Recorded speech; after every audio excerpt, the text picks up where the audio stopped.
समुद्र की गहराइयों में ऐसा जंगल मिला है जो क्षेत्रफल में भारत से दोगुना है। पहली बार वैज्ञानिकों ने दुनिया भर के समुद्री जंगलों का नक्शा बनाया है। आखिरकार ये समुद्री जंगलों का काम क्या है? ये किस तरह के जंगल हैं? आइए समझते हैं इनके बारे में। अमेजन, बोर्नियो, कॉन्गो, डेंट्री ये दुनिया के सबसे बड़े और प्रसिद्ध जंगलों में से एक है। कभी आपने समुद्र के अंदर किसी जंगल के बारे में सुना है? दुनिया में कई स्थानों पर समुद्र के अंदर जंगल मौजूद हैं, जिनका हाल ही में नक्शा बनाया गया है। इन सभी जंगलों का आकार देखेंगे तो ये भारत के क्षेत्रफल से दोगुने निकलेंगे।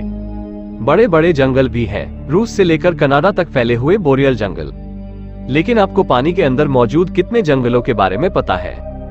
समुद्रों के अंदर बड़े बड़े कैल्प और समुद्री वीट के जंगल हैं। जैसा पहले सोचा गया था, उससे कई गुना बड़े और घने। इनके अंदर बड़े पैमाने पर विभिन्न प्रकार के समुद्री जीव जंतुओं की प्रजातियां रहती हैं। दक्षिण अफ्रीका के तटों के नीचे ग्रेट अफ्रीकन सी फॉरेस्ट और ऑस्ट्रेलिया के पास ग्रेट साउदर्न रीफ मौजूद है। दुनिया भर के समुद्रों के अंदर ऐसे न जाने कितने जंगल हैं, जिनके न तो कोई नाम है, न ही कोई पहचानता है। एक नई रिसर्च में इस बात का खुलासा हुआ है कि दुनिया भर में इस तरह के कितने जंगल हैं। इनका नक्शा भी बनाया गया है, जो आपको यहाँ देखने को मिलेगा। यह study global ecology and biogeography journal में प्रकाशित हुई है। समुद्री जंगलों में भी जमीनी जंगलों की तरह कई प्रजातियों की जीव जंतु रहते हैं। जमीन की तरह समुद्र के जंगल भी बुरी तरह से जल रहे हैं। इस रिसर्च में यह बताया गया है कि सिर्फ जमीनी जंगल ही गर्म तापमान की वजह नहीं जल रहे हैं, समुद्र के अंदर भी ज्यादा तापमान की वजह से जंगल जल रहे हैं। अब आप सोच रहे होंगे कि पानी के अंदर कैसे कुछ जल सकता है, लेकिन समुद्रों के बढ़ते तापमान की वजह से इन जंगलों की इकोलॉजी खराब हो रही है। जलवायु परिवर्तन की वजह से उनके विकसित होने और कार्बन को सोखने की क्षमता कम होती जा रही है।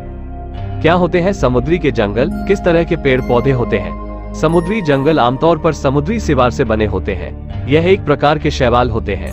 ये सूरज की ऊर्जा और कार्बन डाइऑक्साइड के जरिए फोटोसिंथेसिस करके विकसित होते हैं। अच्छा सीवीड है तो वो दसियों मीटर ऊंचाई तक फैल सकते हैं। ये जंगल बड़े इलाके में फैलते हैं। पानी की लहरों के साथ ये जंगल धीरे धीरे हिलते डुलते रहते हैं। जमीन पर जिस तरह जंगलों में कई तरह के जानवर रहते हैं, वैसे ही समुद्री जंगल में कई प्रजातियां रहती हैं। ये है पूरी दुनिया के समुद्री जंगल का नक्शा, जिसे वैज्ञानिकों ने काफी ज्यादा रिसर्च के बाद बनाया है। समुद्री बांस भी होते हैं, जो जमीनी बांस की तरह लंबे होते हैं। इन समुद्री जंगलों में समुद्री बांस और समुद्री घास भी पाई जाती है। समुद्री बांस जमीन पर मिलने वाले बांस की तरह ही लंबे होते हैं, जबकि समुद्री घास गैसों से भरी आकृतियां होती हैं, जो गुब्बारे जैसी होती हैं।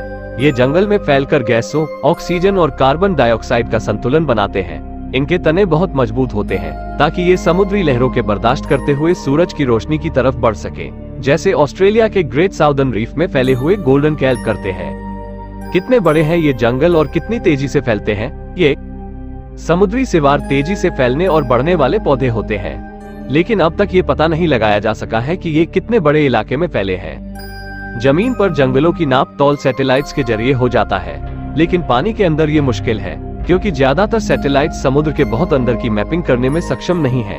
इसलिए इस रिसर्च में वैज्ञानिकों ने दुनिया भर में मौजूद समुद्री जंगलों, समुद्री सिवारों आदि के डेटा को खंगाला, रिसर्च पेपर पढ़े, दस्तावेज देखे, देशों के स्थानीय डेटा को चेक किया।